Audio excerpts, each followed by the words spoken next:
দর্শন এবং ভাবধারার মধ্যে ধর্মীয় ভাবধারা এবং ঈশ্বর তত্ত্বের দিকটা প্রবলভাবে গুরুত্ব পেয়েছেন। এরকম তার জীবনের ক্ষেত্রে একটা ঘটনা ঘটেছিল যে তার পিতার, আগের থেকে একটা কথা বুঝলাম যে পিতার কিছু ভুলভ্রান্তির জন্য, যার জন্য পিতার নৈতিকভাবে পতন ঘটেছিল, এবং সেটা তাদেরকে একদম ঘরের মধ্যে নিমজ্জিত করেছিল। তাদেরকে বাইরে মেলামেশা থেকে শুরু করে তারা অনেকটা গোড়া ধর্মীয় প্রকৃতির হয়ে গিয়ে একদম ঘরের মধ্যে আবদ্ধ হয়ে পড়েছিল। এই অবস্থায় সে নিজেকে মানে নিজের অস্তিত্বটাকেও খুব বিপন্ন ভাবে পেত। সে নিজেকে, ওই যে আগের দিনে একটা কথা বলছিলাম যে নিজেকে ওপেন হেভেনের বুড়ো খোকা বলে তুলনা করতে লাগলো। মানে অল্প বয়সে যেন সে অনেক বেশি বিজ্ঞতা। তার জীবনের ক্ষেত্রে তিনটে স্তর লক্ষ্য করা গেছে। তিনি তার নিজের জীবনেই তিনটে স্তরের কথা উল্লেখ করছেন।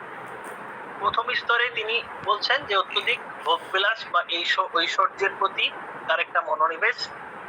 দ্বিতীয় স্তরে ভোগবিলাস বা এইসব ছেড়ে দিয়ে একটু অন্যের কথাটা, মানে নিজের স্বার্থ বিসর্জন দিয়ে অন্যের পরহিতার্থে কাজ করা, মানে নৈতিক হওয়া। তারপরে সর্বশেষ যে স্তর, সেটাতে তার থাকছে তার জীবনে, এটা হচ্ছে ধর্মীয় স্তর। মানে তার লক্ষ্যটাই ছিল যে আদর্শ খ্রিস্টান হওয়া। এই আদর্শ খ্রিস্টান হওয়ার লক্ষ্যে তিনি বিবাহ থেকে বঞ্চিত হয়েছিলেন। মানে তিনি একজনকে ভালোবেসেছিলেন, তার সাথে বিবাহ করতে তৎপর। ঠিক সেই মুহূর্তে তিনি শুধুমাত্র যে বিবাহ করলে আদর্শ খ্রিস্টান হওয়া যাবে না, তাই বিবাহ থেকেও নিজেকে সরিয়ে নিয়েছিলেন আদর্শ খ্রিস্টান হওয়ার লক্ষ্যে। এইরকম ভাবে তিনি মানব জীবনের ক্ষেত্রেও তিনটে স্তরের কথা তুলে ধরছেন। কি কি তিনটে স্তর? একটা হচ্ছে যেটা ভোগ বাসনার স্তর, অ্যাস্থেটিক স্টেজ। মানব জীবনের তিনটে স্তরের কথা বলছি। কি বললাম? অ্যাস্থেটিক স্টেজ, নেক্সট হচ্ছে এথিক্যাল স্টেজ মানে নৈতিক স্তর, আরেকটা হচ্ছে রিলিজিয়াস স্টেজ মানে ধর্মীয় স্তর। এই তিনটে স্তর কেমন? এই তিনটে স্তর, এই যে রিলিজিয়াস ধর্মীয়, RELIGIOUS রিলিজিয়াস স্টেজ ধর্মীয় স্তর।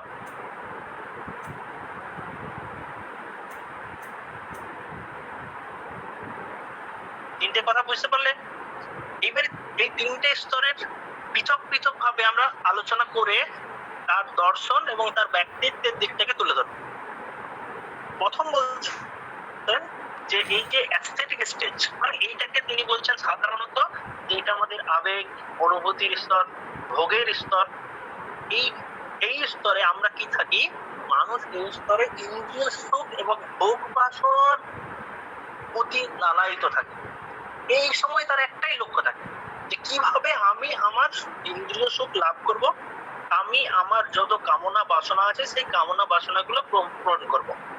এই সময়ে তার মেন লক্ষ্যই থাকে যেটাকে আমরা বলি এই ভোগের চিন্তা, ভোগবাদী চিন্তা, আত্মসুখের চিন্তা, যেটাকে আমরা যেমন চার্বাক দর্শনের কথা, চার্বাক দর্শনে আমরা পড়েছি ভোগবাদী দর্শন, আত্মসুখ। ওই স্তরটা মানব জীবনের এই স্তরটা হচ্ছে ওই ধরনের। মানে এই অ্যাস্থেটিক স্টেজে এখানে মানুষ কিসের উপরে থাকে? তার শুধুমাত্র মানে লক্ষ্য থাকে যে আমি ইন্দ্রিয় সুখ ভোগ করবো, আমার যা যা কামনা বাসনা আছে, ভালো মন্দ চাওয়া মানে চাওয়ার আছে, সেগুলো আমি সব পূরণ করব নিজের জীবনে। ঠিক আছে? কোনো কিছুর দায়িত্ব নিতে সেই সময় অপারক, সেই সময় কোনো দায়িত্ব নিতে চায় না। ইভেন দায়িত্ব নেওয়ার বয়সে ওই অবস্থাটাতে মানুষ বিবাহ থেকেও দূরে থাকে, কারণ বিবাহ করলে দায়িত্ব নিতে হবে। তাই দায়িত্ব থেকে দূরে থাকে, মানে দায়িত্বকে এড়ানোর জন্য সেই ওই স্তরটাতে অবস্থান করে। এই যে স্তর, এই স্তরে কি হয়? মানব জীবনের মধ্যে কোনো শান্তি মানে শান্তি থাকে, সাময়িক শান্তি থাকে, কিন্তু জাস্ট জীবনটার মধ্যে কোনো শৃঙ্খলা থাকে না, ধারাবাহিকতা থাকে না। জীবনটা পুরোপুরি একটা জড়বাদের মানে জড়াত্মক রূপে পরিণত হয়ে যায়। এই সময় সে শুধু নিজের বাসনায় মত্ত থাকে। এই সময়ে তার জীবনে নীতি নৈতিকতা বলে কিচ্ছু থাকে না। বুঝতে পারছো? এই যে অ্যাস্থেটিক স্টেজ, এই অ্যাস্থেটিক স্টেজটা তিনি বলছেন তার জীবনের ক্ষেত্রেও ঘটেছিল। এরপর অ্যাস্থেটিক স্টেজের পরে আরেকটা স্টেজের কথা বলছেন, যে সেটা হচ্ছে কি, যে নৈতিক স্তর, মানে এথিক্যাল স্টেজ। এই এথিক্যাল স্টেজ বলতে প্রথম কথা আমরা বলবো হচ্ছে এথিক্যাল স্টেজে মানুষ যাবে কেন, অ্যাস্থেটিক স্টেজ থেকে কেন সে এথিক্যাল স্টেজে যাচ্ছে। যেমন আমরা পড়েছি, দেখবে মানুষ স্বভাবত কেমন হয়, আত্মসুখ। বেনথামের একটা উপযোগবাদ পড়তে গিয়ে পড়েছিলাম যে বেনথাম বলছেন হবসকে অনুসরণ করে মানুষ স্বভাবত আত্মসুখ। আত্মসুখ থেকে মানুষ পরসুখে যাবে কেন, পরসুখের কথা চাইবে কেন, নিজের সুখটাকে বিসর্জন দিয়ে পরের সুখটা কেন তার কাছে লক্ষ্য হয়ে দাঁড়াবে। এই যে সেখানে তিনি বাহ্য কিছু নিয়ন্ত্রণের কথা বলছিলেন, এক্সটার্নাল স্যাংশনের কথা বলেছেন, ওই যে প্রাকৃতিক নিয়ন্ত্রণ, ধর্মীয় নিয়ন্ত্রণ, এই ধরনের নিয়ন্ত্রণ। কিরকেগার্ড তিনি এই বিষয়টা একটু আলোচনা করছেন, ওইভাবে নয়, একটু নিজের দৃষ্টিকোণ থেকে, কি যে অনুভূতির স্তরে, মানে এই যে অ্যাস্থেটিক স্টেজে মানুষ রয়েছে, এখান থেকে মানুষ যাবে কোথায়, সেটা হচ্ছে নৈতিক স্টেজে।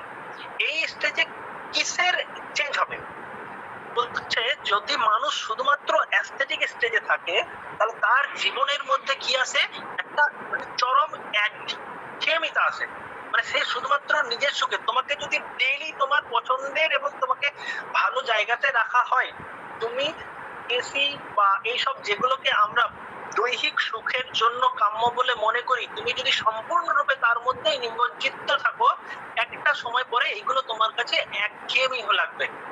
ফলে এগুলো তোমাকে আর তৃপ্ত করতে পারবে না, তোমার মনে হবে এগুলো যেন জীবনের সাথে একটা জড়িত ছিল, একটা পার্ট হিসাবে। এগুলোর থেকে সরে গেলে তুমি নিজেকে বিষণ্ণ মনে করবে, কিন্তু এগুলোর মধ্যে থেকেও তুমি আর আনন্দ লাভ করতে পারবে না, যেটা আমাদের ক্ষেত্রে হয়ে থাকে। দেখবে যারা প্রবল ভোগবিলাসের মধ্যে থাকে, তাদের মধ্যে এখন বেশিরভাগ ক্ষেত্রে ওই সাইকো বা এই ধরনের মানসিকতাগুলো তৈরি হয়ে যায়। এই যে বলছে, যদি আমরা শুধুমাত্র এই ভোগের স্তরে থাকি তাহলে আমাদের মধ্যে একটা সময় অবসাদ আসতে পারে, ঠিক আছে, একটা সময় আমাদের মানসিক ক্লান্তি আসতে পারে, যার থেকে আমাদের মধ্যে একটা বিরক্তির ভাব তৈরি হতে পারে। এই অবস্থা থেকে আমাদেরকে আমরা অনেক সময় বেরিয়ে আসি কোথায়, আমাদের নৈতিক স্তর।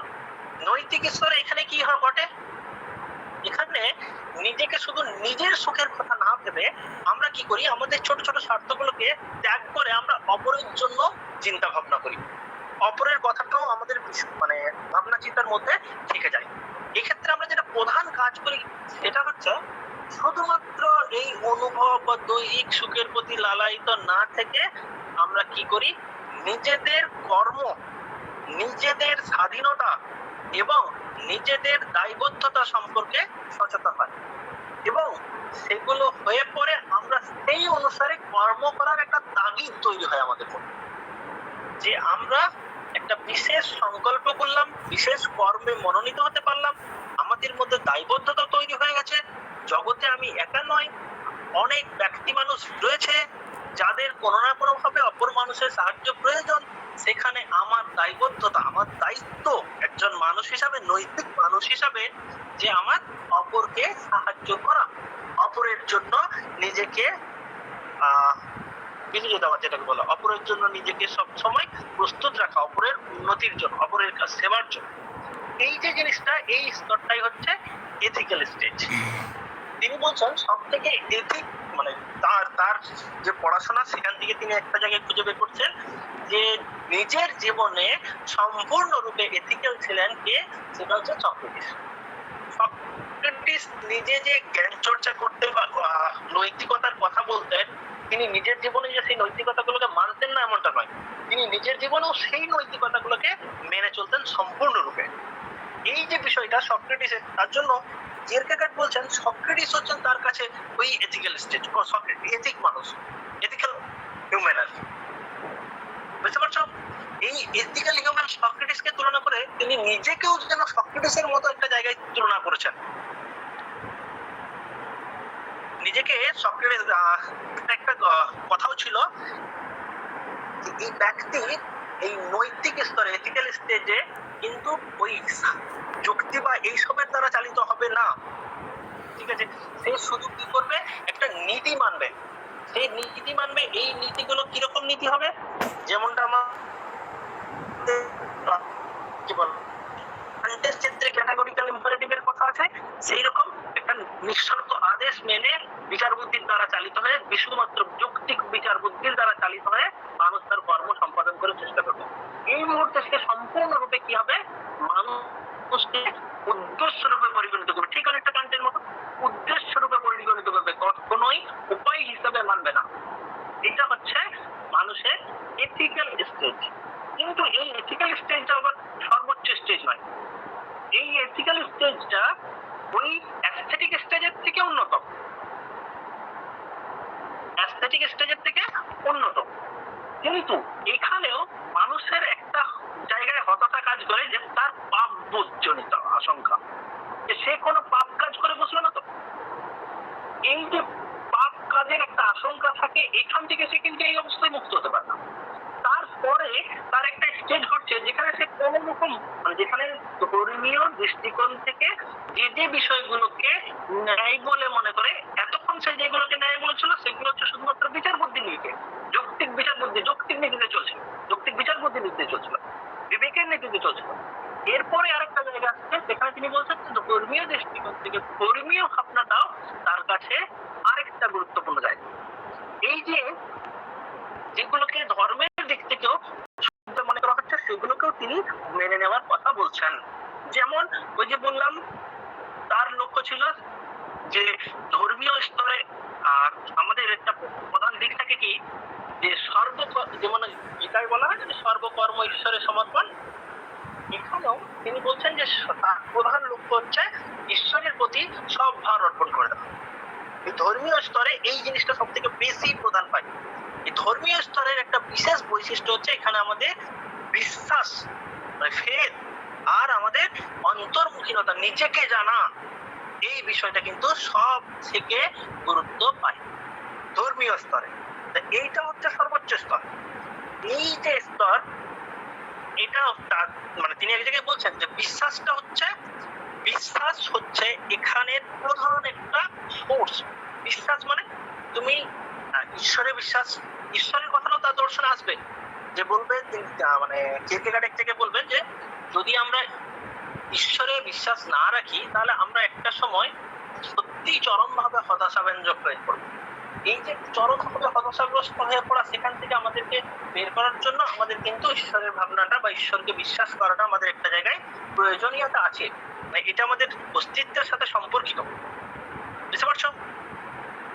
আর এই বিশ্বাসের মধ্য দিয়ে এবং আমরা কি করতে পারবো, আমাদের নিজের অস্তিত্ব সম্পর্কে সচেতন হতে পারবো, নিজেকে জানতে পারবো এবং তার সাথে ধর্মীয় স্তরে মানে চরম পর্যায়ে আমরা পৌঁছে যেতে পারবো। জীবনের চরম লক্ষ্য যেটা হওয়া উচিত সেই জায়গাতেই আমরা পৌঁছাবো। ঠিক এই যে তিনটে স্তরের কথা বললেন, এখান থেকে আমরা তার এক্সিস্টেন্সিয়াল পয়েন্ট অফ ভিউটা কোথায় পাবো, অস্তিত্ববাদী দৃষ্টিকোণটা কোথায় পাবো? তিনি বলছেন মানুষের ক্ষেত্রে তিনটে স্তরই থাকবে। মানুষ এই তিনটে স্তরের মধ্যে যেটাকে ইচ্ছা সে তার জীবনে স্বাধীনভাবে গ্রহণ করতে পারে। মানে তোমার কাছে ভোগ বাসনার দিকটাও রইলো, তোমার কাছে নৈতিকতার বিষয়টাও রইলো, তোমার কাছে ধর্মীয় ভাবনার বিষয়টাও। তুমি কোনটাকে গ্রহণ করবে সেটার জন্য তুমি সম্পূর্ণরূপে স্বাধীন। এই গ্রহণের ক্ষেত্রে স্বাধীন, দেখো এখানে তিনি স্বাধীন অস্তিত্বকে গুরুত্ব দিচ্ছেন। এই যে তুমি তিনটাকে মধ্যে একটাকে গ্রহণ করবে, এই তিনটে স্তরের মধ্যে যে কোনো একটাকে গ্রহণ করবে, এখানে কিন্তু কেউ তোমাকে চাপিয়ে দেবে না বা তোমার মধ্যে আগে থেকে প্রতিষ্ঠিত হয়ে যাবে এমনটাও নয়। তিনি বলছেন এগুলো পূর্ব ধারণার উপর, মানে যদি বলি পূর্ব ধারণার উপর বিষয় তাহলে কিন্তু ভুল হবে। এগুলো আমরা কি করি, আমরা নিজেরা নির্বাচন করি আমি কোন স্তরে নিজেকে প্রতিষ্ঠিত করছি। তার জন্য এটা একটা বস্তিবাদী, তিনি এটাকে দান্দিকতার সাথে তুলনা করছেন। আমাদের জীবনের মধ্যে যেন এই তিনটে স্তরের একটা দ্বন্দ্ব চলছে, এই দ্বন্দ্বের মধ্য থেকে আমরা যেটাকে নির্বাচন করবো সেটি হচ্ছে বস্তিবাদী নির্বাচন। আমরা এই তিনটে স্তরের মধ্যে থেকে যে বিষয়টাকে নির্বাচন করব, যে স্তরটাকে, যে স্তরে আমি থাকতে চাইবো সেই স্তরটাই হচ্ছে আমার নিজস্ব নির্বাচন, আমার স্বাধীন অস্তিত্বের নির্বাচন, অস্তিত্বের দিক থেকে নির্বাচন। ঠিক আছে? আর এই জায়গাটা একটু মনে রাখবে, এই তিনটে স্টেজ, আর তিনটে স্টেজের সাথে অস্তিত্বের মানে অস্তিত্ববাদের সম্পর্কটা কোথায় রইল? তিনটে স্টেজের মধ্যে সব থেকে বেশি তার দর্শনে যেটা গুরুত্ব পাচ্ছে সেটা হচ্ছে ফেথের জায়গাটা। ঠিক আছে, ফেথ মানে বিশ্বাস। এটাকে ওই যে আমরা তোমাদের সিলেবাসের মধ্যে একটা আছে leap of faith, leap of faith কিন্ডারগার্টেনের একটা যে ধারণা লিপ অফ ফেথ, সেই ধারণাটা হচ্ছে এই বিশ্বাসের অতিক্রমণ করছে। এই লিপ অফ ফেথের এই জিনিসটা আরেকটা বিষয় রয়েছে, দেখো আমাদের ট্রুথ ইজ সাবজেক্টিভ। সত্যটা সাবজেক্টিভিটি মানে বিষয়গততা। ট্রুথ ইজ সাবজেক্টিভিটি, সত্য হলো বিষয়গত, সত্য হলো বিষয়গত। দেখো এই দুটো বিষয়কে আমরা বুঝে নিই, ট্রুথ ইজ সাবজেক্টিভিটি আর লিপ অফ ফেথ। ওখানে জিনিসটা আমাদের নিশ্চয়ই বোঝা গেছে যে আমরা শুধুমাত্র তিনটে স্তর, এই তিনটে স্তর তিনি নিজের জীবনের ক্ষেত্রে উপলব্ধি করেছেন, আর তিনি বলছেন যে এই তিনটে স্তরের মধ্যে প্রতিটা মানুষ স্বাধীনভাবে যে স্তরটাকে নিজের জীবনে গ্রহণযোগ্য বলে মনে করবে সেটার ক্ষেত্রে তার স্বাধীনতা আছে এবং সেই জীবন নিয়ে তুষ্ট। কিন্তু আমাদের উচিত যে ধর্মীয় স্তরে নিজেদেরকে নিয়ে যাওয়া। ঠিক আছে, এরপরে তার সত্যতা সম্পর্কে একটা মতবাদ। সত্যতা সম্পর্কে দুটো পরস্পর বিরোধী মতবাদ দাঁড়ায়। একটা হচ্ছে সত্যটা কি বিষয়গত, সত্যটা বিষয়গত। বিষয়গত মানে তুমি কোনো একটা জিনিসকে সত্য করলে, ধরো সাপোজ পৃথিবী গোলাকার, এটা সত্য। এবারে এই যে সত্যতা, এই সত্যতাটা কি বিষয়ের সাথে সম্পর্কিত, মানে পৃথিবীর সাথেই তার গোলাকার হওয়ার বিষয়টা সম্পর্কিত, নাকি তোমার জানার উপর এর সত্যতাটা কিছুটা ডিপেন্ড করে? এই যে এক্সিস্টেন্সিয়ালিস্টরা বলতে চায়, অস্তিত্ববাদী দার্শনিক যারা, তারা সবাই বলতে চান যে সত্য হবে বিষয়গত। সত্য বিষয়গত, এখানে সত্য বলতে আমরা সাধারণত এই বস্তুর থেকেও আমরা একটা বড় সত্যতার কথা পাই, সেটা হচ্ছে ধরো কোনো ধর্মে বা নৈতিকতার ক্ষেত্রে যে তত্ত্বগুলো প্রতিষ্ঠা করা হয়েছে বা বলা হয় যে মানুষের সাধর্ম বিষয়ক যে কথাগুলো, সেগুলোর ক্ষেত্রেও সত্যতার প্রশ্ন আসে। এবারে এগুলো আমাদের জীবনের সত্যতা কি আগে থেকে নির্ধারণ করা হয়ে গেছে, নাকি আমরা নিজেরা নিজেদের সত্যতা উপলব্ধি করতে পারি? এই জায়গাতে কিন্ডারগার্ট বলছেন যে সত্যতা হবে সবসময় বিষয়গত। এই বিষয়গত সত্যতা আমাদের সবসময় অস্তিত্বের সঙ্গে জড়িত, আমাদের স্বাধীন অস্তিত্বের সঙ্গে সত্যতার বিষয়টা জড়িত। তাই সত্যতা কখনোই বিষয়গত হবে না, সত্যতা হবে সর্বদাই বিষয়গত। আর যদি আমরা এটাকে বিষয়গত বলতাম, বিষয়গত কেন বলতাম? এবার প্লেটো বা এরা অনেক সময় বিষয়গত বলতেছেন। এবারে এরা সব থেকে গুরুত্ব দিচ্ছেন কার উপরে? বুদ্ধির উপরে, প্রজ্ঞার উপরে। প্রজ্ঞা তারা বিষয়কে বোঝাতে চাইছেন। তাহলে যেটা হলো বিষয়গত, বিষয়গত মানে সবারই ক্ষেত্রে একই রকম। তাহলে বুদ্ধিতে আমরা যেগুলো পাই সেগুলোই তো সকলের ক্ষেত্রে একই রকম বলে মেনে নিই, কিন্তু সেগুলো আমরা আমাদের কর্ম, আবেগ, অনুভূতি দিয়ে নির্ধারণ করি। সেই আবেগ অনুভূতির সাথে যে সত্যতাগুলো সম্পর্কিত সেগুলো কখনোই বিষয়গত নয়, সেগুলো হচ্ছে বিষয়গত। তোমার আবেগ অনুভূতির সাথে তার সম্পর্ক, অন্যের আবেগ অনুভূতির সাথে অন্যের সম্পর্ক, মানে অন্যের ক্ষেত্রে যেটা বলে মনে হয় সেটা তার আবেগ অনুভূতির সাথে সম্পর্কিত। মানে এই যে সত্যতা সম্পর্কে কিয়ারকেগার্ডের যে বক্তব্যটা, এটা হচ্ছে সত্যতা হলো বিষয়গত। ঠিক আছে, এটা আমাদের অস্তিত্বের সঙ্গে ওতপ্রোতভাবে জড়িত। যদি আমরা আমাদের অস্তিত্বের প্রকৃত রহস্যটা বুঝে যাই, মানে আমরা স্বাধীনভাবে অস্তিত্বশীল এইরকম ভাবনাটা যদি আমরা ভাবতে পারি, জানতে পারি, তখন আমরা বুঝতে পারবো যে এই যে সত্যতা, সেই সত্যতাটাও আমাদের সাথে সম্পর্কিত। এই যে কথাগুলো তার কোন বইতে বিশেষ করে থাকে? কিয়ারকেগার্ডের দুটো বইয়ের নাম লেখো, খুব গুরুত্বপূর্ণ বই। একটা হচ্ছে either or, either or,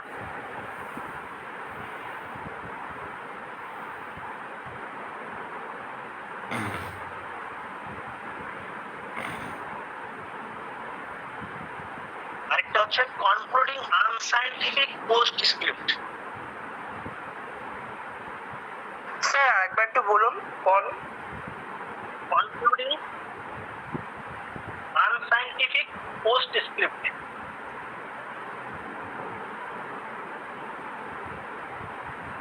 Unscientific postscript.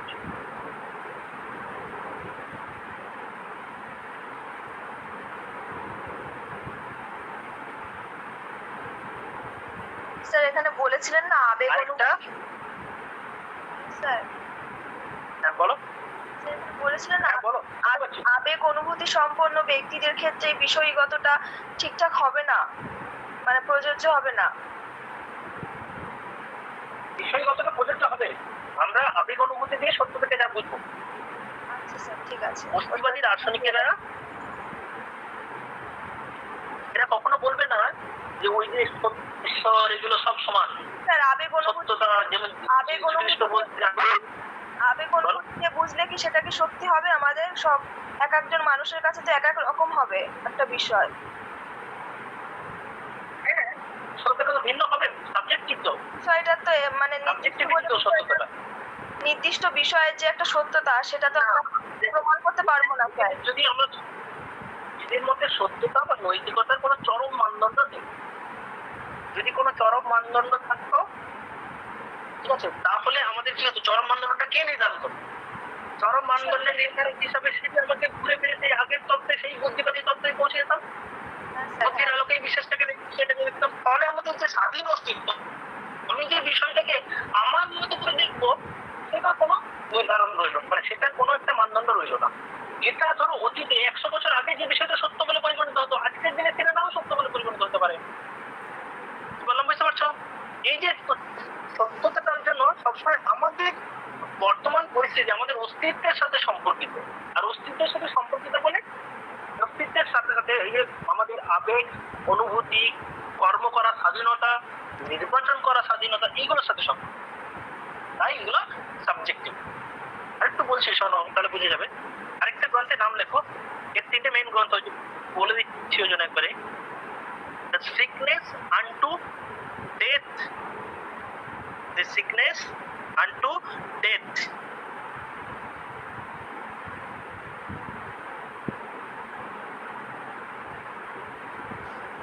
Sir একটা কথা বলবো? স্যার বলছি, আপনি বলছেন যে মানুষ হচ্ছে স্বাধীন সত্তা, কিন্তু যদি ধর্মীয় স্তরে মানুষ ঈশ্বরের প্রতি এতটাই বিশ্বাস রাখে তাহলে কি ওটা স্বাধীন আর সত্তা থাকবে? ঈশ্বর নিয়ন্ত্রিত একটু হয়ে যাবে না? ঈশ্বরের প্রতি বিশ্বাস, দেখো ঈশ্বরের প্রতি বিশ্বাস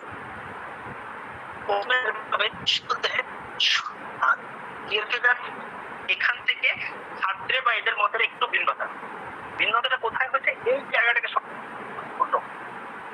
কিয়েরকেগার্ডের দর্শনের লক্ষ্য হচ্ছে, তার দর্শন আলোচনার উদ্দেশ্যই হচ্ছে যে আদর্শ খ্রিস্টান হবে। তার জীবনের লক্ষ্য হচ্ছে আদর্শ খ্রিস্টান হবে। ঠিক আছে, তিনি কি বলছেন? যে খ্রিস্ট ধর্মের তত্ত্বগুলো, খ্রিস্ট ধর্মের যে বিষয় আছে সেই বিষয়গুলো মানা দেওয়া। তাহলে কি হবে? এগুলোর সাথে নিষ্ঠার সাথে কিয়েরকেগার্ডের দর্শন ওই জন্য প্রথম দিকে অস্তিত্বের কথা, কিন্তু অস্তিত্বের কিসের সাথে সম্পর্ক?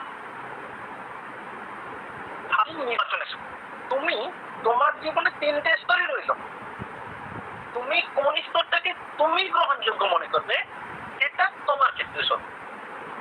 কিয়েরকেগার্ডের বিশ্বাস যে তার নিজের মত অনুসারে যে ধর্মীয় স্তরটা আমার জন্য গ্রহণযোগ্য, ধর্মীয় স্তরটা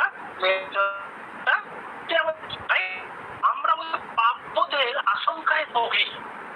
কোন একটা পাপবোধ, এই যে আশঙ্কাটা করি যার জন্য আমাদের মধ্যে এক প্রকার উদ্বেগ তৈরি হয়, ঠিক আছে, এই উদ্বেগ তৈরি হয়, এর ফলে আমরা এটা চরম অশান্তির কবলে পড়ি, মানসিক অশান্তির কবলে, যেটা তার পিতার ক্ষেত্রে ঘটেছিল। এই যে পাপবোধের অবস্থাটা যাতে মানুষের জীবনে না আসে, মানুষের জীবনে এই মানসিক অবসাদটা গড়ে উঠতে না পারে, তার জন্য মানুষের জীবনে ধর্মীয় স্তরে গুরুত্ব আছে। ধর্মীয় স্তর ঈশ্বর বা এই ধরনের কোন অতীত সত্তায় পূর্ণ বিশ্বাস স্থাপন, এটা কিন্তু নির্ভর করবে শুধুমাত্র ঈশ্বরটা, কিন্তু ওদের এটা নয় ঈশ্বর তত্ত্বটা প্রতিষ্ঠা করা। কিয়েরকেগার্ড কখনো বলবেন না যে ঈশ্বরকে দিয়ে প্রতিষ্ঠা করা যায়। এই তিনি বলবেন এটা বিশ্বাস স্থাপন। ঈশ্বরকে যুক্তি দিয়ে কিছুতেই প্রতিষ্ঠা করা যাবে না। যুক্তির তত্ত্বের সাথে ঈশ্বরের কোনো মানে সম্পর্ক নেই। আমরা যুক্তি দিয়ে ডেকার্ট বা সব এরিস্টটল সমস্ত দার্শনিক কি করছেন, যুক্তি দিয়ে ঈশ্বরকে প্রতিষ্ঠা করতে আছে। যুক্তি দিয়ে ঈশ্বরকে প্রতিষ্ঠা করা সব থেকে প্রাকৃতিক। ঈশ্বরকে প্রতিষ্ঠা করা যাবে না এখন। ঈশ্বরের ক্ষেত্রে তারা কোথায় আসছে, ঈশ্বরকে শুধুমাত্র আমাদের নিজেদের জীবনে যাতে মানসিক অবসাদের মতো অবস্থা তৈরি না হয়, আমরা যাতে পাপ বোধের কারণে উদ্বেগের শিকার না হয়, তার জন্য আমাদের ঈশ্বরের প্রয়োজনীয়তা আছে। বুঝতে পারলেন না? ঈশ্বর তত্ত্ব প্রতিষ্ঠা করাটা তার কোনো লক্ষ্য নেই। স্যার মানে নিজেদের প্রয়োজনে ঈশ্বরকে বিশ্বাস করা। একদম স্যার স্যার বিষয়গত আর বিষয়গত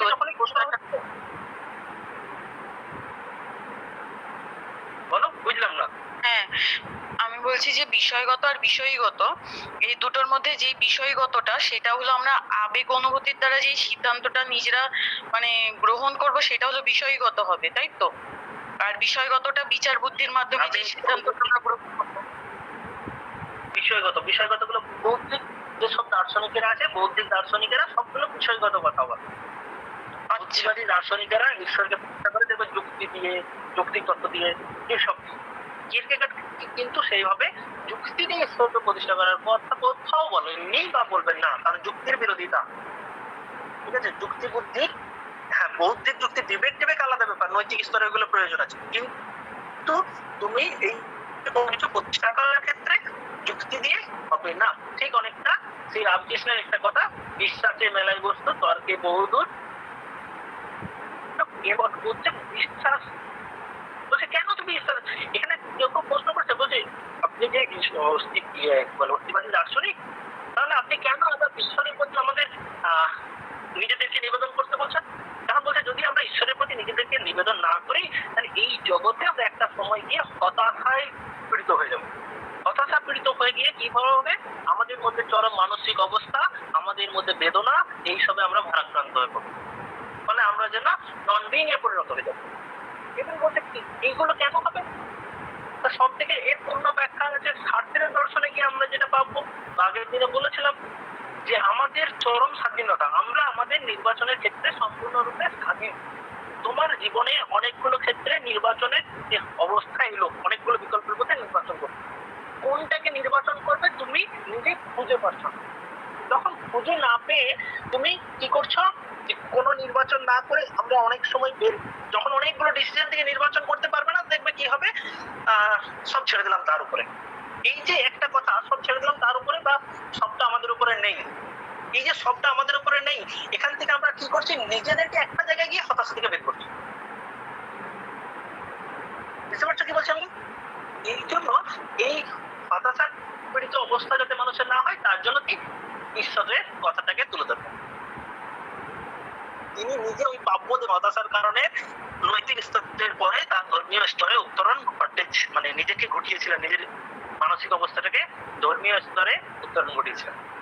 বুঝতে পারছো? হ্যাঁ স্যার। হ্যালো। হ্যাঁ স্যার। আমরা দেখবে হাইডেগারের একটা কথা আছে না, হাইডেগারের ডাজেনের আমরা দুরকম অস্তিত্বের কথা বলেছিলাম, অথেন্টিক এক্সিস্টেন্স আর ইনঅথেন্টিক এক্সিস্টেন্স। ইনঅথেন্টিক এক্সিস্টেন্স এইটাকে কিরকেগার্ডের দর্শনে হচ্ছে অ্যাস্থেটিক স্টেট। হাইডেগারের দর্শনে যেটা ইনঅথেন্টিক এক্সিস্টেন্স, সেখানে তুমি নিজের স্বাধীনতা সম্পর্কে, নিজের কর্ম সম্পর্কে, নিজের নির্বাচন ক্রিয়া সম্পর্কে, নিজের আবেগ অনুভূতি সম্পর্কে, এগুলো সম্পর্কে তুমি সচেতন হও। আবেগ সম্পর্কে, নিজের কর্মের বা সম্ভাবনা সম্পর্কে সচেতন। এটা হচ্ছে অ্যাস্থেটিক স্টেজ। আর যেটা তোমার অথেন্টিক এক্সিস্টেন্স, সেটা হচ্ছে এই কি বলে আমাদের রিলিজিয়াস স্টেজ। অথেন্টিক এক্সিস্টেন্সটাকে কিরকেগার্ডের দর্শনে রিলিজিয়াস স্টেজ বলে জানবেন, আর ইনঅথেন্টিক এক্সিস্টেন্সটাকে কিরকেগার্ডের দর্শনে অ্যাস্থেটিক স্টেজ বলে জানবেন। আমাদের অথেন্টিক স্টেজ, আমরা আমাদের সমস্ত কর্ম করার স্বাধীনতা সম্পর্কে সচেতন, তুমি তোমার দায়িত্ব সম্পর্কে সচেতন, তুমি তোমার উদ্বেগ সম্পর্কে সচেতন, কখন উদ্বেগ সৃষ্টি হবে, কখন তোমার মধ্যে ভীতি সৃষ্টি হবে। এইবারে এই যে উদ্বেগ, ভীতি, দায়িত্ববোধের কারণে তোমার মধ্যে যে তাড়না, মানসিক যন্ত্রণা তৈরি হচ্ছে, এইগুলো থেকে তুমি মুক্ত হওয়ার জন্য তোমাকে কি করতে হবে? ঈশ্বরের বিশ্বাস। তাহলে তুমি তোমার দায়িত্ববোধটা, মানে এই যে তোমার মধ্যে উদ্বেগটা আসছে যে আমি কোনটাকে নির্বাচন করবো খুঁজে পাচ্ছি না, আমার মধ্যে চরম উদ্বেগগ্রস্ত হয়ে গেছে, এই অবস্থা থেকে তুমি কি করবে? নিজেকে বের করবে কি করে? তখন বলছে যে তুমি তো সচেতন যে তোমার এই উদ্বেগটা তোমার স্বাধীনতার থেকে আসছে, তাহলে তোমাকে কি করতে হবে? একটা জায়গায় বিশ্বাস স্থাপন করতে হবে। এইভাবে কিরকেগার্ডের দর্শনে ঈশ্বরের ধারণাটা কিন্তু প্রতিষ্ঠা করে। ঠিক আছে, যদি শুধুমাত্র ঈশ্বরকে প্রতিষ্ঠা করা ওদের লক্ষ্য হতো তাহলে কিন্তু অস্তিত্ব হতো না। মানুষের নির্বাচনটা স্বাধীন। তাহলে স্যার চরম অস্তিত্ব হিসেবে ঈশ্বরের অস্তিত্বকে মানা হয়েছে স্যার, তাই তো? হ্যাঁ, ঈশ্বরের অস্তিত্বকে মানা হয়েছে। ঈশ্বরের অস্তিত্বটা কোনো যুক্তি দিয়ে নয়, কিন্তু ঈশ্বরের অস্তিত্বকে যুক্তি দিয়ে নয়, তুমি তোমার মধ্যে তুমি তোমার ভাবনা চিন্তা থেকে দেখো, জাস্ট তোমার ভাবনা চিন্তা থেকে দেখো, তুমি স্বাধীন ভাবে, তুমি জগতে স্বাধীন। এবারে তুমি বিচার করো তোমার ক্ষেত্রে ঈশ্বরের কথা প্রয়োজনীয়তা আছে কি নেই।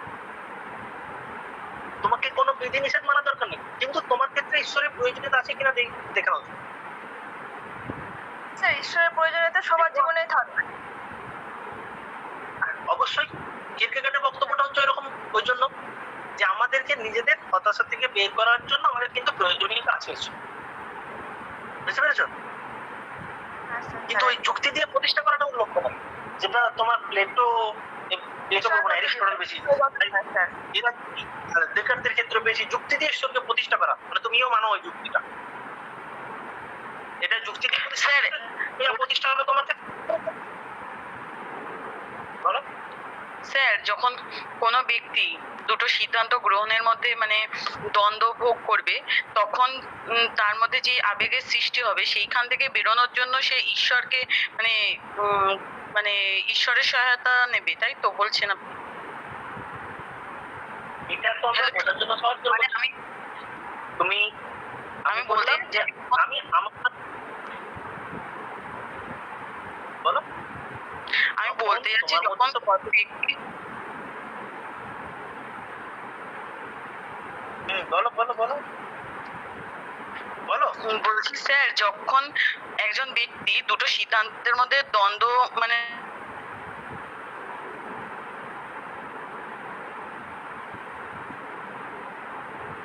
অবলম্বন করবে সিদ্ধান্ত গ্রহণের ক্ষেত্রে, না, ধর্মীয় স্তরের পথ এই কারণে অবলম্বন করা নয়। ধর্মীয় স্তরটা তোমার নির্বাচন, তুমি কোন স্তরটাকে গ্রহণ করবে তোমার নির্বাচন, তুমি স্বাধীন পাবে, তুমি স্বাধীন। তুমি তিনটে স্তরই রয়েছে, তিনটে স্তরের প্রকৃতিটা তোমাকে বোঝানো হচ্ছে। তুমি তিনটে স্তরের প্রকৃতির মধ্যে কোন স্তরটাকে তুমি গ্রহণ করবে সেটা তুমি স্বাধীন। কিন্তু কিরকেগার্ড ধর্মীয় স্তর এই স্তরে স্বীকার করেছে, একদম উৎকৃষ্ট বলে স্বীকার করছেন। কেন? কারণ এই স্তরে তুমি তোমার ওই যে অনন্ত সম্ভাবনা, তুমি তোমার কর্ম করার নির্বাচনের স্বাধীনতা, এইগুলো সম্পর্কে তুমি সচেতন। ওই স্তরে তো তুমি সচেতন নও।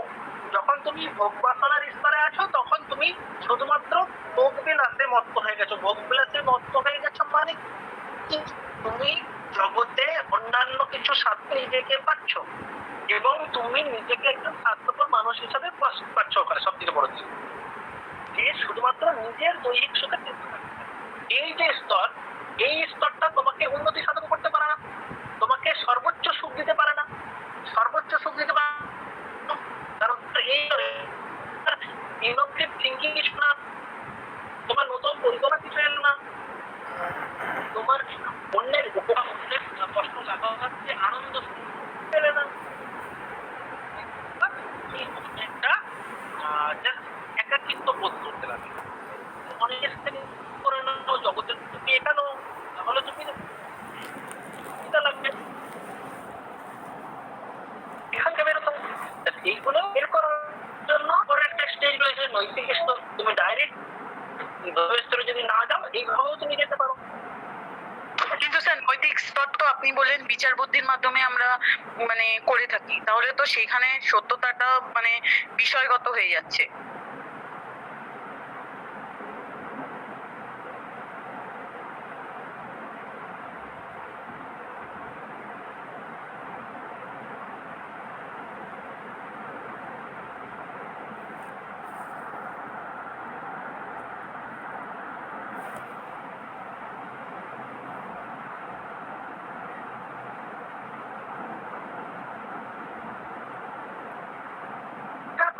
কি করবে, কোনটা ন্যায় বা কোনটা অন্যায় বলে পরিগণিত করতে সাহায্য করবে।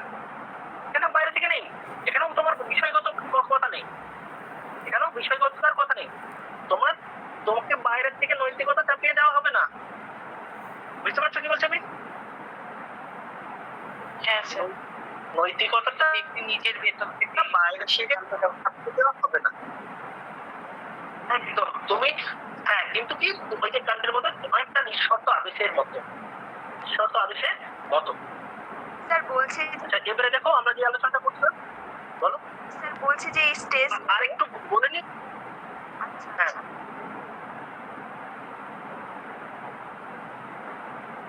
হ্যালো, বলো। হ্যাঁ স্যার, হ্যাঁ বলবো।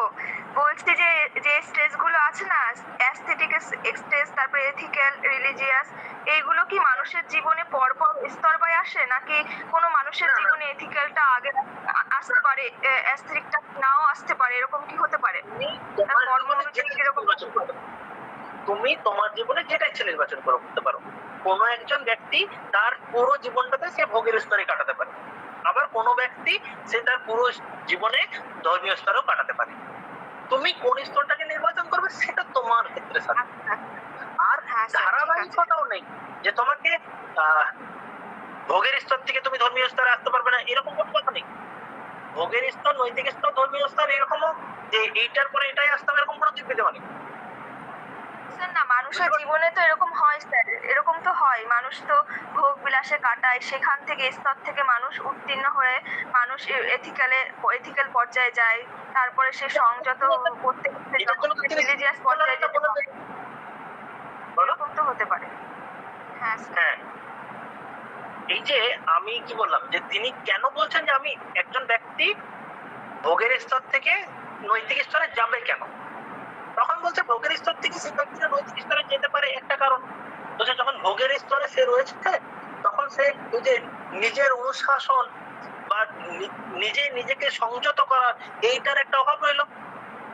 এই অভাবটার জন্য ব্যক্তি কি করছে, সকলের সাথে নিজেকে এক করতে পারছে না, ফলে সে একাকিত্ব হচ্ছে। তুমি যদি একা ভোগ বাসনা, নিজের ভোগ বাসনার জন্য দেখবে যে ছেলেটিকে বলা হয় খুব স্বার্থপর, নিজের ভোগ বাসনা নিয়ে, সে কি তার অনেকগুলো বন্ধুর সাথে থাকতে পারে? একটা সময় গিয়ে তার কি বন্ধু থাকে, তার কি কোনো সঙ্গী থাকে? পিতা মাতাও সে তখন তার স্বার্থের পরিপন্থী, মানে সে তখন শুধুমাত্র স্বার্থের চোখে তাদেরকে দেখবে, সে তখন তাদেরও আপন নয়। তাই বলছে যে একাকিত্ব হয়ে যাবে, তখন সমষ্টির সাথে নিজেকে দেখতে পাবে না। তাই সমষ্টিগত যে জীবন সেটা তার জীবনে তার কাছে হারিয়ে যাবে যদি শুধু নিজের ভোগ বাসনার মধ্যে মত্ত থাকে। সমষ্টিগত জীবনটা হারিয়ে যাবে। সমষ্টিগত জীবনে যেতে গেলে তোমার এই দিকটা দরকার, ঠিক আছে? নৈতিক স্তরে তুমি পৌঁছে গেলে যদি সমষ্টিগত জীবনে পৌঁছাতে চাও, এবার সমষ্টিগত জীবনে পৌঁছাতে গেলে তুমি নৈতিক স্তরে পৌঁছাবে। এবার নৈতিক স্তরে গিয়েও তোমার তো পাপ পুণ্য এইসবের একটা বোধ থাকবে। তোমার কোনো একটা কাজ, এটা আমার নৈতিক হলো না, এটা নৈতিক হলো না, তার মানে আমি নিশ্চয়ই পাপ করে ফেললাম। তাহলে পাপ করলাম, এইভাবে তোমার মধ্যে একটা মানসিক অবস্থা তৈরি হলো যে আমি পাপ কাজ করেছি। তাহলে এই মানসিক অবস্থা থেকে নিজেকে বের করতে হবে, তার জন্য তুমি আবার ধর্মীয় স্তরে পৌঁছে দেবে। এটা তুমি তোমার ক্ষেত্রে এইভাবে হতে পারে। হ্যাঁ স্যার, এইভাবেই হয় স্যার। হ্যাঁ, সবার ক্ষেত্রে মোটামুটি এইভাবেই হয়। হ্যাঁ ঠিক আছে স্যার, বুঝতে পেরেছি একদম। এইবারে আমরা যেটা বলছিলাম যে বিষয়টা মানে কি বলবো, সত্যতাটা হবে সবসময় বিষয়গত। এই সত্যতাটা কেন বিষয়গত? আমি বললাম প্রধান কারণ হচ্ছে এটা আমাদের অস্তিত্বের সাথে সম্পর্কিত। এখানে কেন কেন এগুলোর জন্য একটু ভালো করে মনে রাখবে, এগুলো আমাদের ইয়েতে অ্যাসাম্পশন রিজন এইসবের ক্ষেত্রে আমাদের কাজে লাগে। যদিও এখনো এ পর্যন্ত এক্সিস্টেন্সিয়ালিজম থেকে অ্যাসাম্পশন রিজন এইরকম প্রশ্ন দেয়নি, কিন্তু যদি দেয় সেক্ষেত্রে কাজে লাগবে। বা অনেকগুলো বিকল্পের মধ্যে থেকে কোনটা এর বৈশিষ্ট্য নয় বা কোনটা এর বৈশিষ্ট্য উল্লেখ করে দিল, তখন এগুলো বুঝতে সুবিধা হবে। তাই কেন কথাগুলো একটু শুনবে। আমি বললাম যে বিষয়গত কেন বলছে, কারণ এটা সবসময় আমাদের স্বাধীন অস্তিত্বের সঙ্গে জড়িত, ঠিক আছে? আর আমাদের যে স্বাধীন অস্তিত্ব, আমরা কি করি, এই যে জগৎটা, তিনি বলছেন যে আমরা এই পুরো জীবন আর জগৎটাকে কিভাবে দেখি, এইটার উপরে একটা বড় প্রশ্ন রয়েছে। জগৎ জীবনকে কিভাবে একজন দর্শকের মতো করে দেখবো নাকি একজন অভিনেতার মতো করে দেখবো? ঠিক আছে, হ্যালো, দর্শকের মতো দেখবো নাকি একজন অভিনেতার মতো দেখবো? আমি জগৎ আর জীবনটাকে কিভাবে দেখবো? জগৎ, জীবন, অপর ব্যক্তি, এদেরকে কিভাবে দেখবো? একটা কথা বলো যে বস্তিবাদীরা কোনটা বলতে পারে? তো দর্শকের মতো দেখবো নাকি অভিনেতার মতো দেখবো? স্যার অভিনেতাই বলবেন ওনটা, অবশ্যই মনে হয়। কেন কেন? কেননা বলো। নিজেই তো নিজের জীবনটাকে চালনা করছে, দর্শক তো নয়। উনি তো যা হচ্ছে একদম। সেটাকে তো নিজে দেখছেন না, উনি নিজের একদম, নিজেকে জগৎ চালনা করছেন। আলাদা, অপর ব্যক্তি আলাদা, আমি আলাদা, এরকমটা নয়। আমি ওদের সাথে সম্পর্কিত। আমি এখানে অভিনেতা একজন, এই জগতের ক্ষেত্রে একজন অভিনেতা। তাই অভিনেতার দৃষ্টিকোণ থেকে জগৎ জীবনকে বুঝতে হবে। এইটা হচ্ছে তাদের বক্তব্য। ঠিক আছে, হ্যালো, তাই এই ক্ষেত্রটাই কিছু মানে পরিবর্তন সাধিত হতে পারে। ফলে সত্যতাগুলো সবসময় আমাদের কাছে বিষয়গততার রূপ না নিয়ে বিষয়গততার রূপ নেবে। এই যে বিষয়গততা, এটাকে কি বলে, কিয়েরকেগার্ড কতগুলো কথা দিয়ে উল্লেখ করে ধরছেন যে সত্যতাটা সবসময় বিষয়গত। সত্যতা যেটা নৈতিক বা মানসিক উন্নতি সাধন করতে পারে, যেটা আমাদের ক্ষেত্রে নৈতিক বা মানসিক উন্নতি সাধন করতে পারে, সেটা সত্যতা। কি বললাম? যেটা আমাদের নৈতিক বা মানসিক উন্নতি সাধন করতে পারে সেটা হচ্ছে সত্যতা। এই সত্যতা, বিষয়গততা, বিষয়গত সত্যতা, একটা কল আসছে। এই যে বিষয়গত সত্যতা, এটা আমাদের জীবনের পরম মূল্য। বিষয়গততা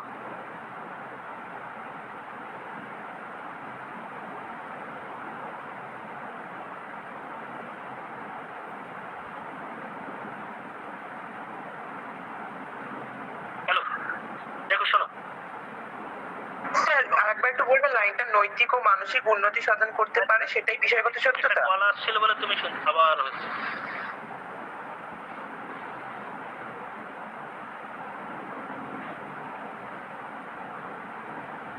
আমি কি বললাম?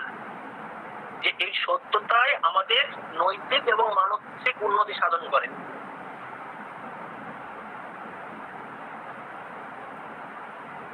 বা ঘুরিয়ে বললে, যেটা তোমার ক্ষেত্রে নৈতিক এবং মানসিক উন্নতি সাধন করবে তাই তোমার কাছে সত্য। বিষয়গত সত্যতা বললেন না স্যার? হ্যাঁ, বিষয়গত বললাম তো। বিষয়গত মানে তোমার কাছে।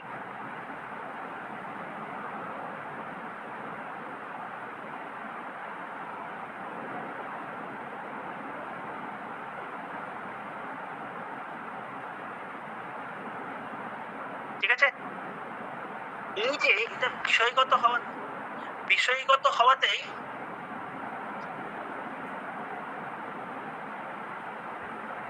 এটা বিষয়গত। তাই বিষয়গত হওয়ার জন্য এর উপলব্ধি, মানে এটাকে উপলব্ধি করাটা তোমার নিজের কাছে। এর জন্য যুক্তি বিচারের প্রয়োজন আছে? মোটেও না। এর জন্য যুক্তি বিচারের প্রয়োজন নেই। কি আছে?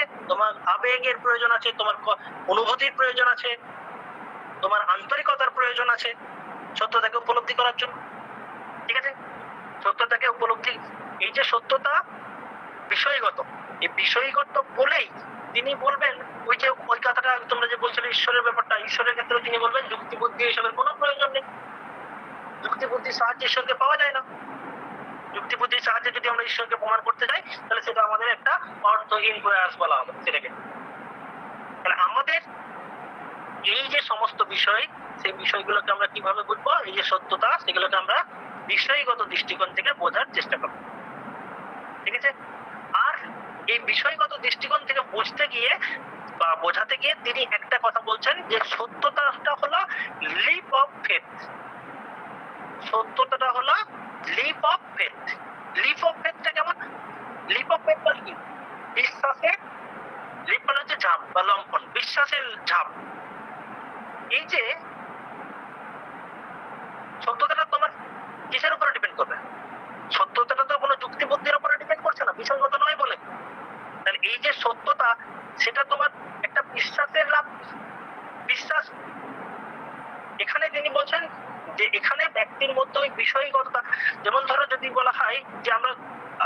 কিছুকে যদি তথ্যমূলক ভাবে বলি যেটা সত্য, কোনো কিছুকে তথ্যমূলক ভাবে বলুন সেটা সত্য, যেমন উনি একটা ইয়েতে কথা বলবেন কিয়ারকেগার্ড, যে যীশু খ্রিস্টের জীবন, মানে যীশু খ্রিস্টের জীবনের ক্ষেত্রে বলবেন, যীশু খ্রিস্টের একটা বাণীর কথা বলবেন, আই অ্যাম দ্য ট্রুথ, যীশু খ্রিস্ট বলছেন। এই যে আই অ্যাম দ্য ট্রুথ, তার মানে আমিই সত্য, এটা এটা কে বলছেন? যীশু খ্রিস্ট বলছেন। কিন্তু এইভাবে কিয়ারকেগার্ড কিন্তু ওই কথাটাকে মানবেন না। কিয়ারকেগার্ড কখনোই বলবেন না যে সত্যতাটা আর ঈশ্বর মানে যিশু এক এবং অভিন্ন, কখনোই কিন্তু। হ্যালো, হ্যাঁ স্যার, শোনা যাচ্ছে স্যার, শুনতে পাচ্ছি। এক মিনিট দাও, একটা কল এসছে।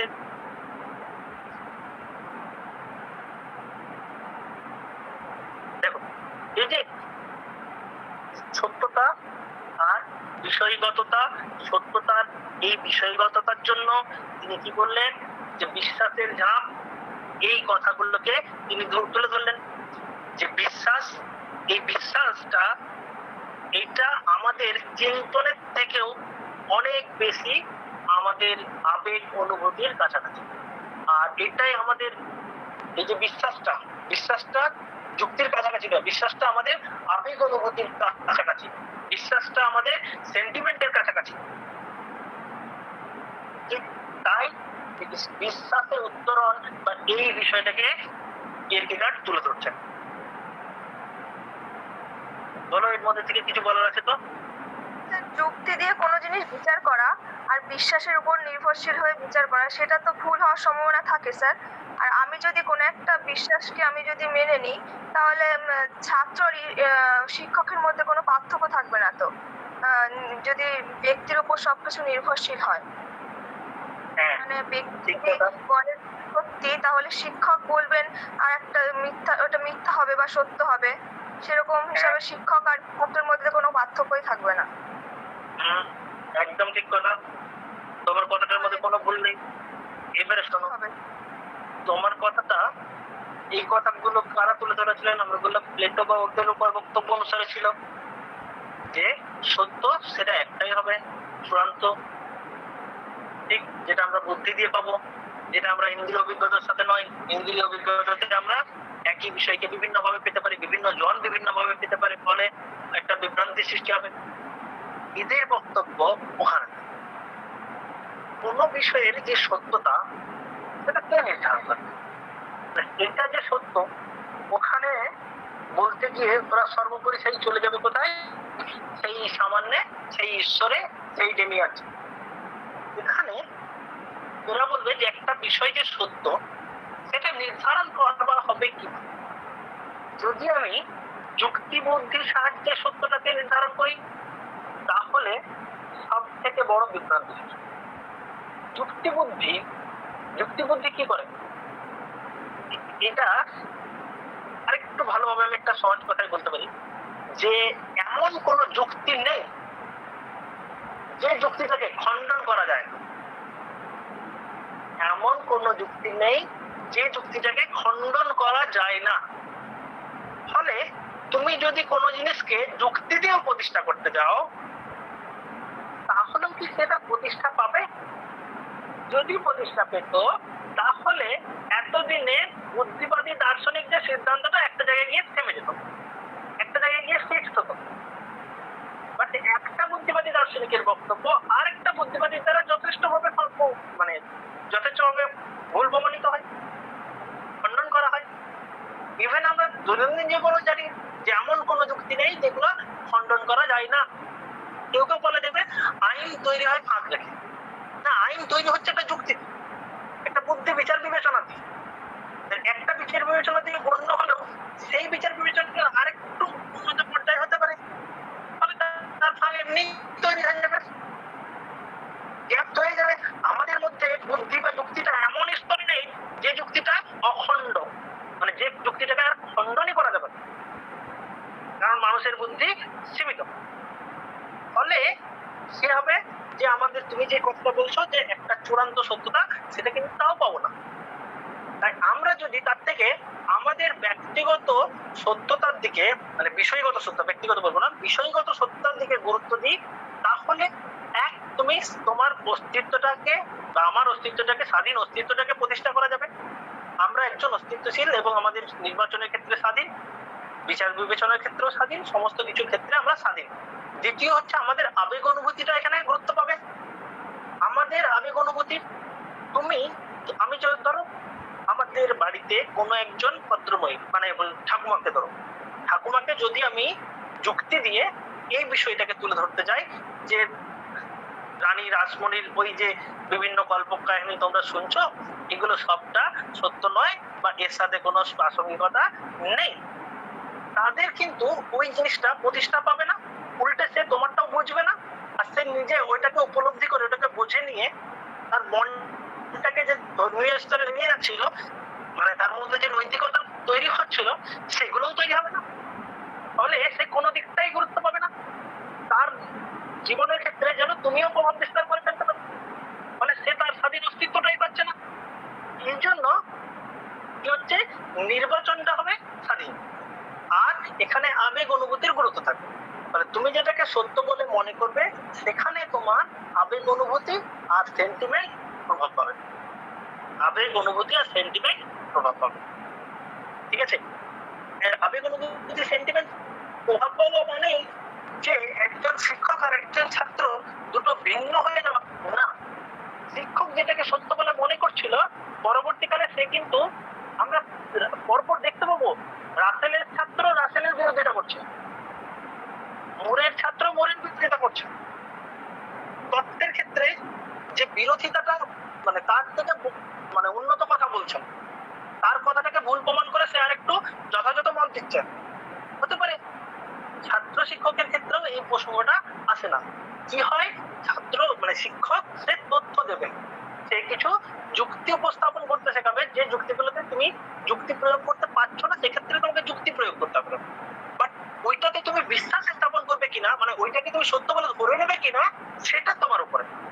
শিক্ষক তোমাকে বোঝাতে পারেন যুক্তি দিয়ে যে এটা সত্য, পৃথিবীর কেন উত্তর মেরুতে সমাজ দিন দক্ষিণ মেরুতে সমাজ রাত সেই একই সময়ে এটা কেন হয়, তখন উনি ব্যাখ্যা করতে পারেন যে 650 ডিগ্রি কোণে এটাকে বলে। তুমি এই যুক্তিটাকে মানে এটা একটা যুক্তি এবং তার সাথে যেহেতু পরীক্ষণের বিষয়টা রয়েছে তাই এটা আমরা মেনে নিচ্ছি। বাট শুধু যদি যুক্তি দিয়ে থাকে, তুমি এখানে মানবে কি না মানবে সেটা তোমার উপরে ডিপেন্ড করবে, তোমার উপরে ডিপেন্ড করবে। ওনারটাই যে ঠিক। আজকের দিনে করোনা সম্পর্কে যা যা তথ্য প্রকাশিত হয়, সেই তথ্যগুলোর মূলে কোনো না কোনো ভাবে থাকে ধারণাগত বিশ্লেষণ, কনস্পিরেশনাল থিওরি। ফলে এই যে তোমার শিক্ষক তোমাকে করোনা সম্পর্কে যা বললেন সেটাই যে ঠিক আর তুমি যেটা ভাবছো সেটা যে ভুল, মোটেও না। যতক্ষণ কনস্পিরেশনাল ধারণাগত বিশ্লেষণ, সেই কনস্পিরেশনাল এর ক্ষেত্রে ঠিক ভুলের কোনো নিশ্চিত জায়গায় নেই। প্রত্যেকটার ক্ষেত্রেই হচ্ছে বিষয়গততা, সত্যতার ক্ষেত্রেও এখানে বিষয়গততাই আসবে। পর্যায় অনুযায়ী, এটাই তো স্যার, পর্যায় অনুযায়ী কোন পর্যায়ে আমি রয়েছি সেই পর্যায় অনুযায়ী ঠিক ভুল হবে না, কোন পর্যায় অনুযায়ী নয়, মানে তুমি কিভাবে ভাবছো, তুমি কিভাবে দেখছো, তোমার আবেগ অনুভূতি এগুলো কিভাবে মতে প্রভাব বিস্তার করছে, তুমি তো তার সাথে সম্পর্কিত রেখে দেখছো। আর এইবারে তোমাকে কি বলছে, যখন ওই যে ঈশ্বরেরটা এইগুলোর ক্ষেত্রে তুমি কি করবে, তখন বলছে তোমার একটা উত্তরণ করছে, সেটা কিসের উত্তরণ করছে, বলছে লিপ অফ ফেথ, বিশ্বাস স্থাপন করছে। ওই কথা বলছো ওখানে তোমাকে বলছে না যে যুক্তি দিয়ে প্রতিষ্ঠা করা, তুমি বিশ্বাস স্থাপন করে নাও। যদি করো মানে তুমি যখন সত্যতার প্রকৃত সত্যতাটাকে ওখানে পারছো না, তুমি কোনটাকে নিজের থেকে যেটা ভাবছো নিজের সত্যতার সম্পর্ক নিজের সন্ধিহান হয়ে পড়ছো। ফলে তুমি কি করো, বিশ্বাস স্থাপন করো কোন একটা। এই যে বিশ্বাস স্থাপন, এটা তিনি বলছেন ওই জন্য ঝাপের কথা বলছেন। এটা ওই যে আমি বললাম যে রামকৃষ্ণের বক্তব্য আছে এরকম যে বিশ্বাসে মেলায় বস্তু তর্কে বহুদূর, তর্ক মানেই তো যুক্তি, যুক্তিতে তো এ ভাবতে হবে না, লাস্টে তখন কি করতে হবে, বিশ্বাসে করতে হবে যাতে তুমি এই জায়গাগুলো থেকে মুক্ত হও। তাই এনারও মতে ওই বিশ্বাসের স্তরে উত্তীর্ণের একটা কথা আছে, ঠিক আছে? হ্যালো, হ্যাঁ স্যার ঠিক আছে। আর লাস্ট একটা কথা বলে দিচ্ছি, বলছি লিপের ব্যাপারটা, বলছি ফেটে যে লিপের ব্যাপারটা কেন বলছেন, এটা কি মানে বিশ্বাস, বলো। হ্যাঁ মানে বিশ্বাসটা লিপ ছাপ দেওয়া এরকম কেন বলছেন একটু বলুন। বিষয়গত দৃষ্টিভঙ্গি থেকে যখন গ্রহণ করা হচ্ছে না, বিষয়গত দৃষ্টিভঙ্গি থেকে, ঠিক আছে, এইটা গ্রহণ করে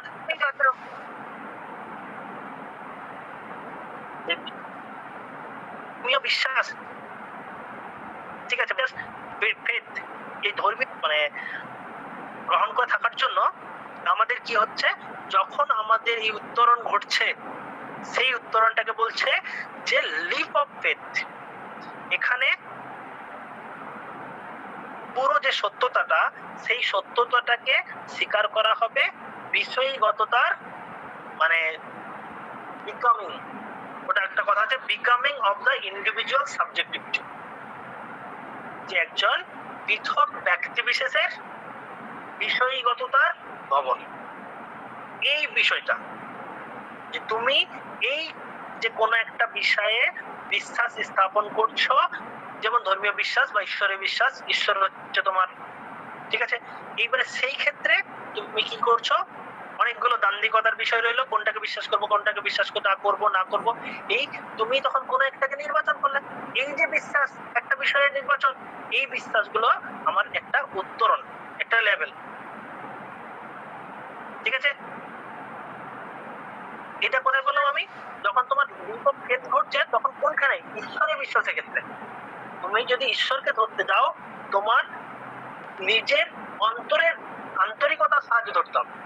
স্যার এখানে বিশ্বাস মানে নিজের আবেগ অনুভূতির উপর বিশ্বাস নয়, ওই ধর্মের উপর বিশ্বাস। না, একদম নিজের অন্তর্মুখীনতার সাহায্যে তুমি ওটাকে প্রতিষ্ঠা করতে পারবে।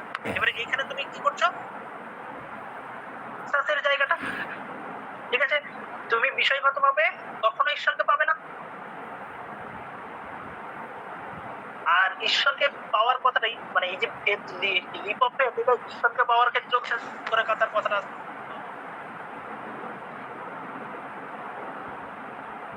বোঝা গেল এই কথাটা।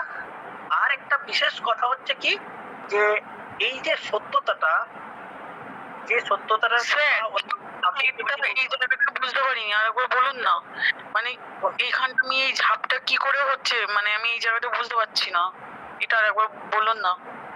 আচ্ছা, এই যে সত্যতা, এটা তো বিষয়গত, এখানে তো সত্যতার ক্ষেত্রে তো কোনো যুক্তি বুদ্ধির প্রয়োজন নেই। যে এই যে এবারে তুমি কি করছো, যে ঈশ্বরকে ধরতে হলে, ঈশ্বরকে যদি ধরতে যাও, তাহলে তাকে কিভাবে পাবে, আমার বিষয়গত দিক সাহায্যে ধরতে হবে, বিষয়গত অন্তর্মুখীনতায় ধরতে হবে। তাহলে যে বিষয়গত অন্তর্মুখীনতায় ঈশ্বরকে ধরতে যাবে, ঠিক আছে, এবার বিষয়গত অন্তর্মুখীনতায় তুমি যদি ঈশ্বরকে ধরতে যাও, ঠিক আছে, হ্যাঁ হ্যালো, তাহলে বিষয়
ওখানে তার একটা বই আছে the world as will and idea.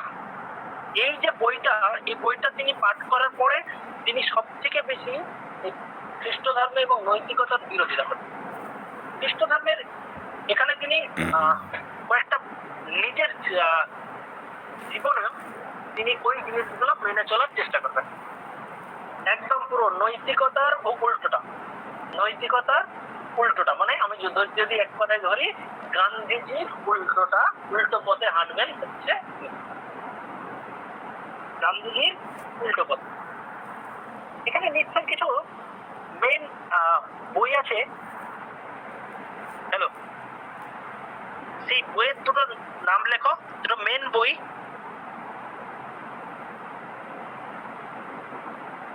Beyond good and evil,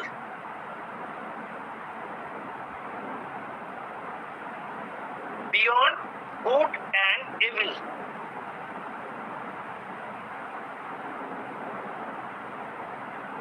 আরেকটা দি জেনিয়ালজি অফ মোরালস, ওই যে আমরা তত্ত্বটা পেলাম লিখেছি দেখবে, ওইটার নামে একটা বই আছে। কি স্যার জিনিওলজি? হ্যাঁ, অফ মোরাল, বানানটা একটু বলুন স্যার। NEALOGY of morals. কি বললেন sir? The genealogy of morals. আর অ্যান্টিক্রিস্ট বলে তার একটা বই আছে। অ্যান্টিপ্রিস্ট? ক্রিস্ট আর কি। হ্যাঁ স্যার, আগে যে বললেন না the world will has idea, ওটা কি বলেছিলেন, কোন বই একটা বললেন না? বুঝছো, ওটা শোপেনহাওয়ার ওয়ার্ল্ড, ওইটা just Schopenhauer. The world has will and idea, will and idea, will, এটা পড়ে প্রভাবিত হন। এই উইল পড়ে পড়ে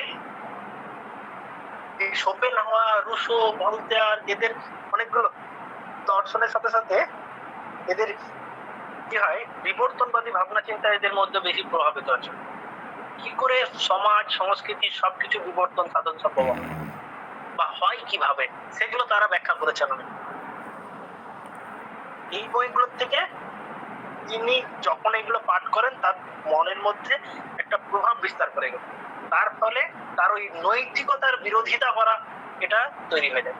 এই যে তোমাকে প্রথম যে গ্রন্থটা বললাম, সেখানে তিনি কি করেছেন, ওই যে অভিজাত ব্যক্তিবর্গ আছে সমাজে, সেই তাদের জীবন পদ্ধতি নিয়ে আলোচনা করেছেন।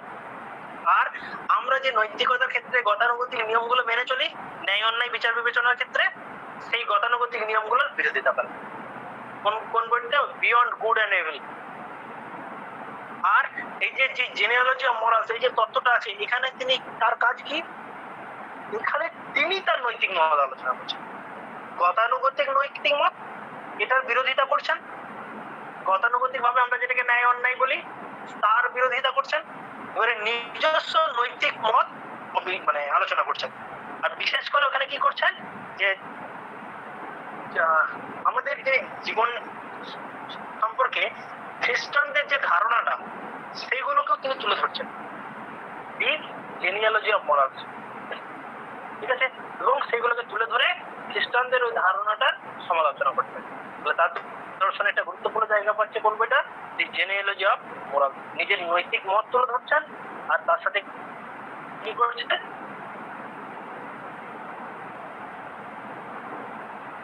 ওই, ঠিক আছে, হ্যালো, আমার কথাগুলো বুঝতে পারলে? হ্যাঁ স্যার, হ্যাঁ শুনতে পাচ্ছি। এই যে কথাগুলো বললাম, এগুলো হচ্ছে মূল কথা।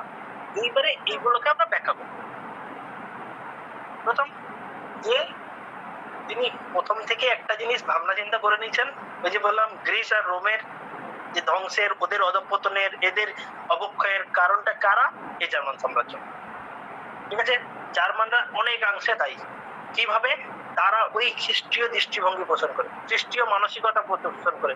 খ্রিস্টীয় দৃষ্টিকোণ থেকে আমরা যখন জগৎকে দেখছি, তখন সেখানে মানবতাকে লঙ্ঘন করছি, এটা তার বক্তব্য, ঠিক আছে। যদি আমরা মানবতাকে পুনরুদ্ধার করতে চাই, কারণ দেখবে খ্রিস্টান ধর্মে তার পরবর্তীকালে, যদিও ওটা